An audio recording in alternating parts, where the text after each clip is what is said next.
I saved a baby gorilla, and just seconds after I did, the entire troop appeared from the dense fog of the forest. One by one, silent and deliberate, they emerged from the shadows and surrounded me. I was alone, with nothing but the weight of my own heartbeat thundering inside my chest and a trembling creature clinging to my side. And in that moment, I realized I had no idea what came next. I wasn't a threat. I wasn't armed. I wasn't even supposed to be there. But I couldn't walk away from that helpless baby, not after what I'd seen.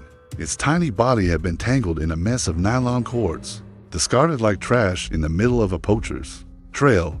It was crying, barely moving, like it had been there for hours. So I did what I thought was right.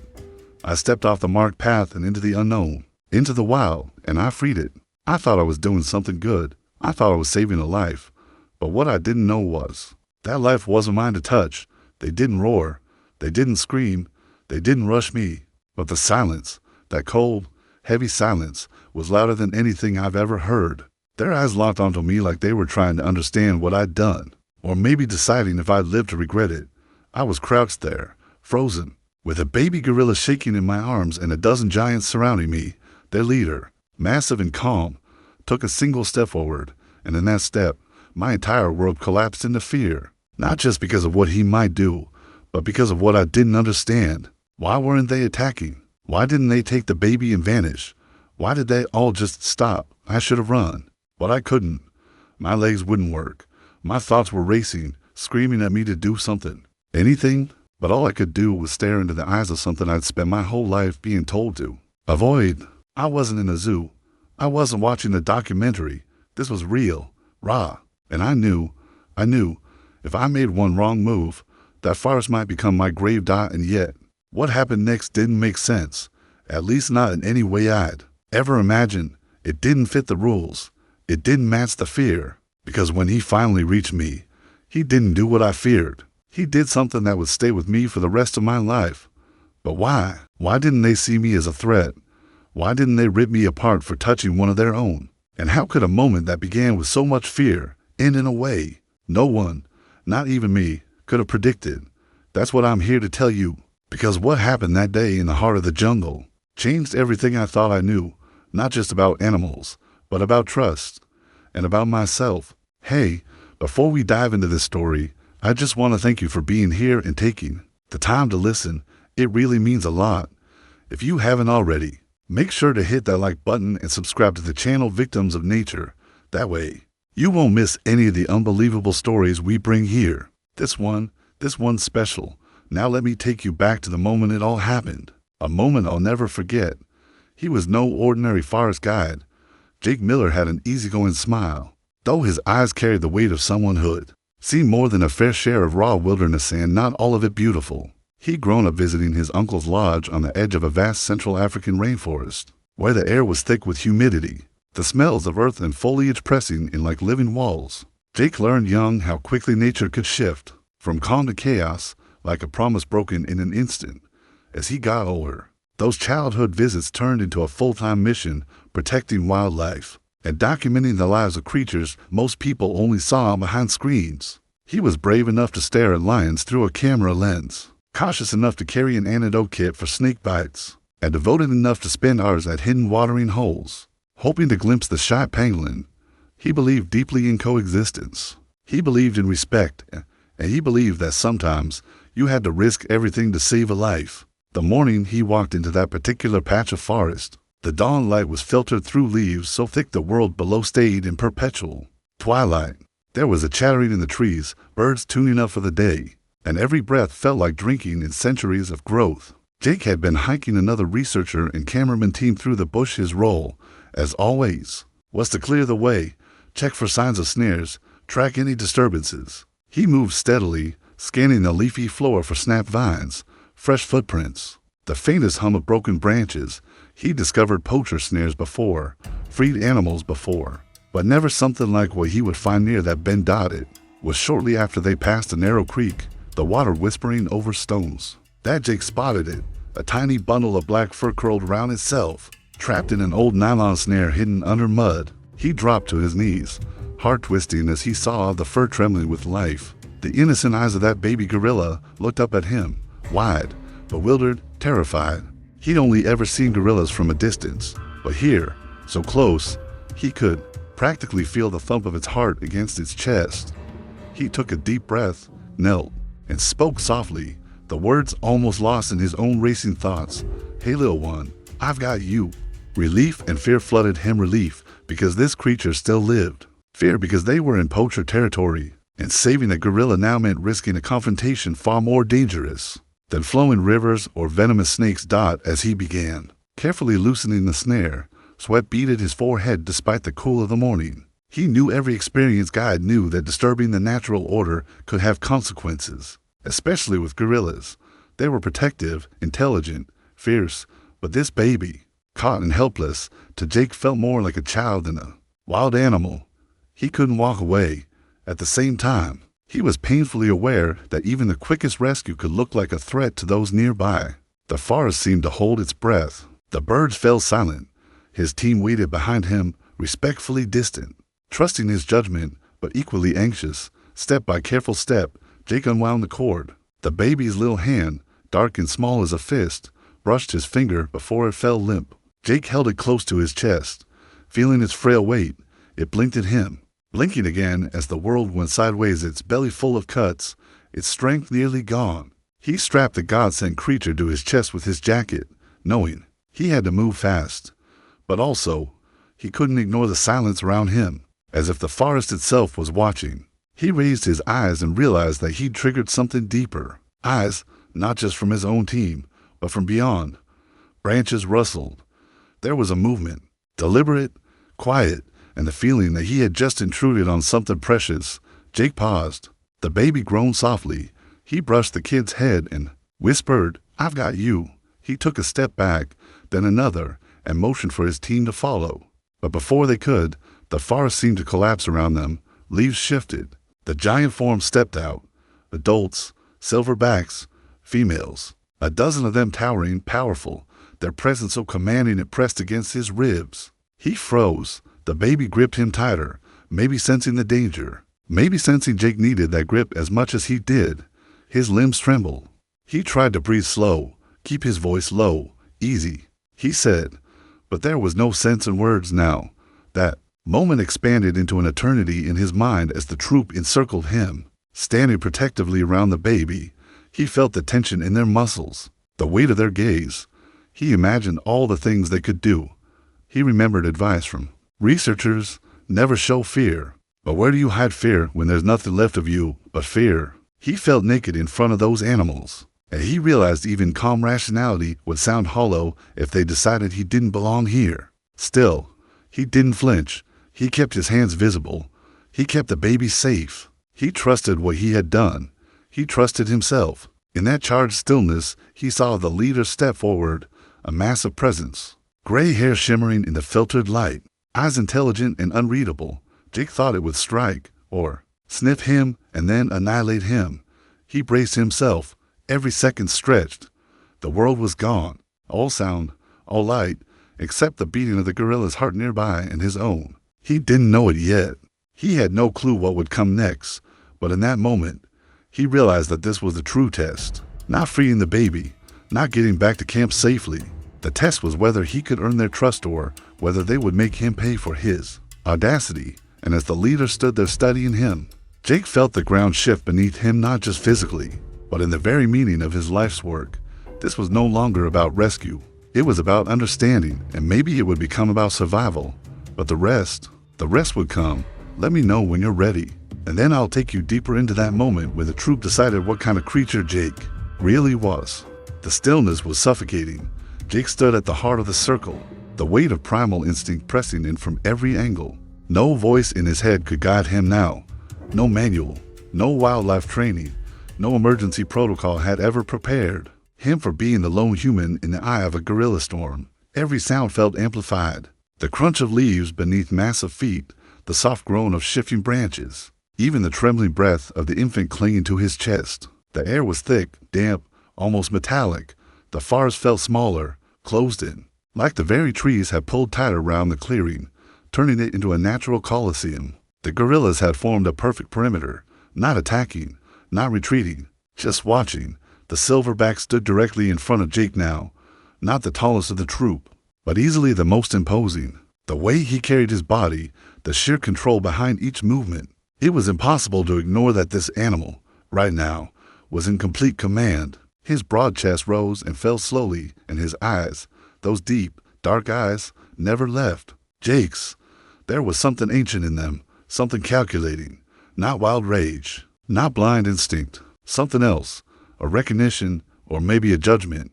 Jake didn't speak, he didn't dare move, but inside, he was unraveling. Every second dragged his nerves thinner. His arms ached from holding the baby in place, though he didn't dare shift its weight. He could feel the heartbeat of the infant thumping against his ribs. Syncopated with his own, a strange bond had formed in those minutes, protector and protected. And now they were both trapped in a limbo that could tilt either way at any moment. Then the silverback moved, not fast, not aggressive, just one deliberate step forward. Jake's breath caught. The surrounding gorillas didn't flinch, didn't react, which somehow made it worse. It meant this wasn't a moment of chaos. This was a moment of decision. The silverback's hand extended, not outstretched in a swipe, but steady, calculated. Jake thought for a moment he would be struck, that the hand would wrap around his neck, and that would be the end. But instead, the silverback reached for the baby. Instinctively, Jake tightened his grip, not out of defiance, but reflex. His body screamed at him to protect the child, and in that half-second hesitation, something shifted, not outside, inside him, a realization.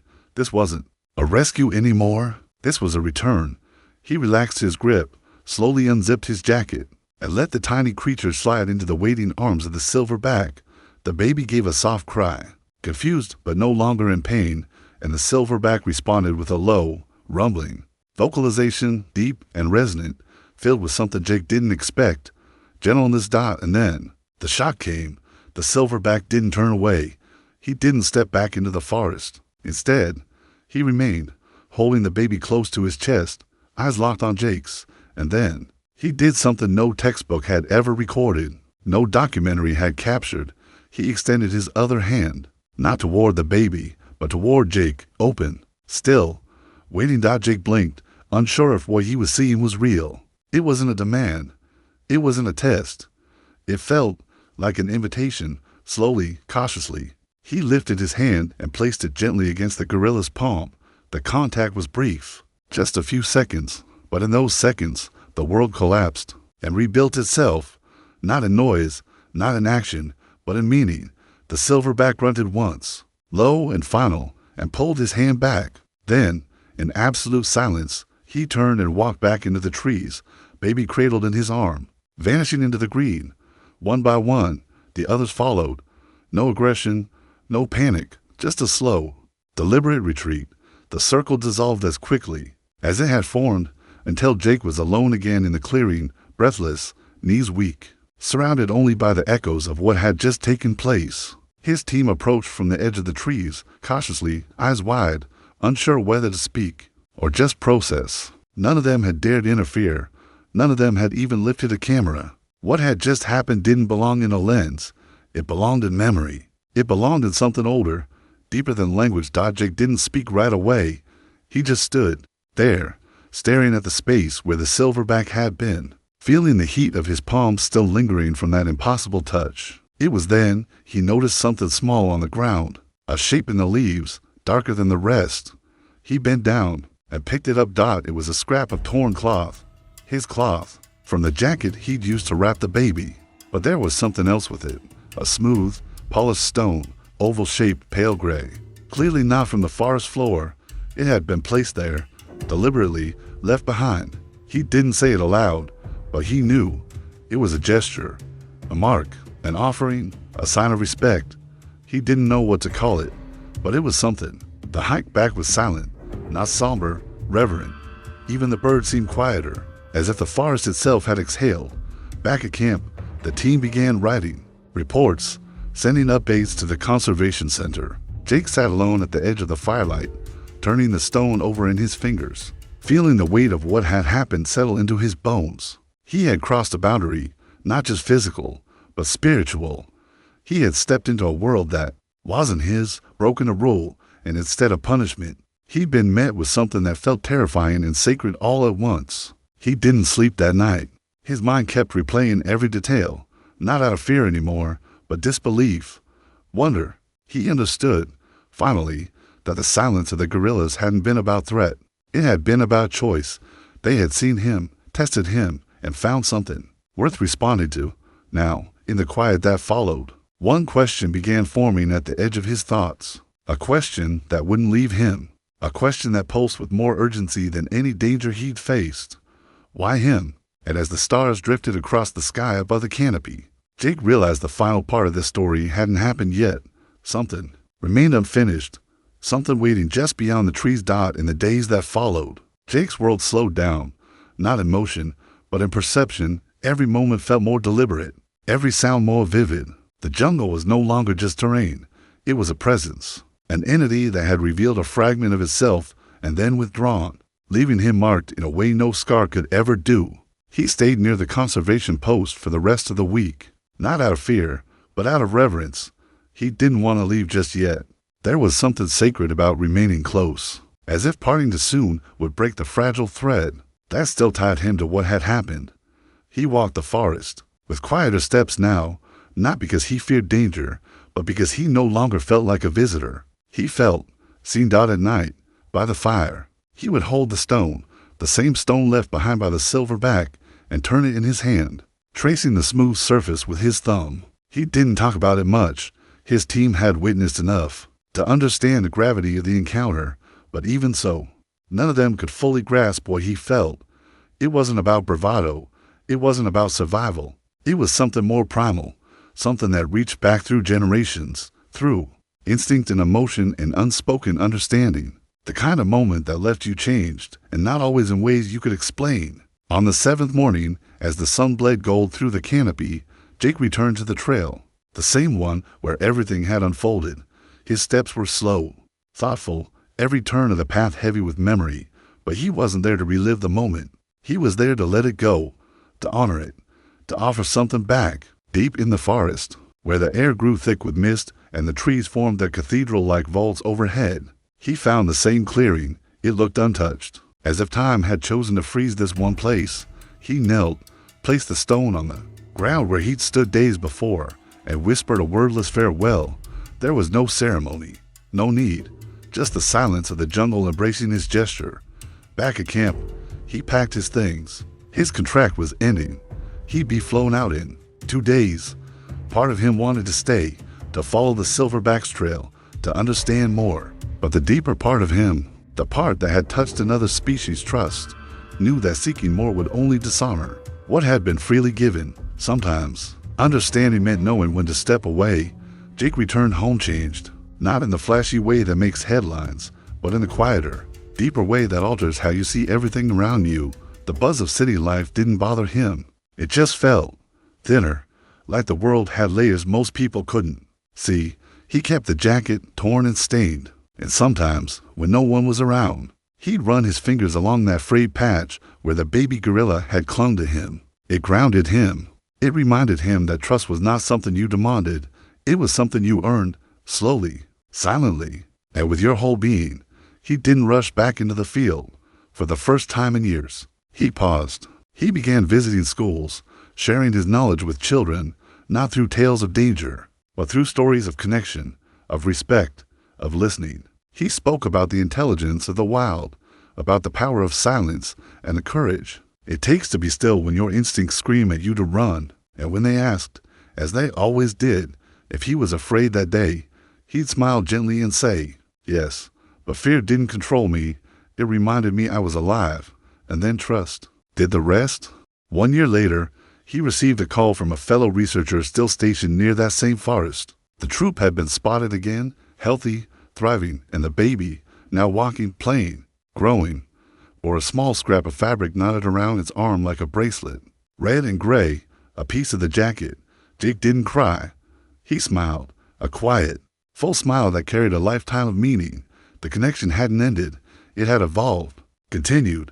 The circle had closed, but the impact, the mark left behind, would ripple outward in ways no one could ever fully measure. What Jake carried forward from that moment wasn't just a story.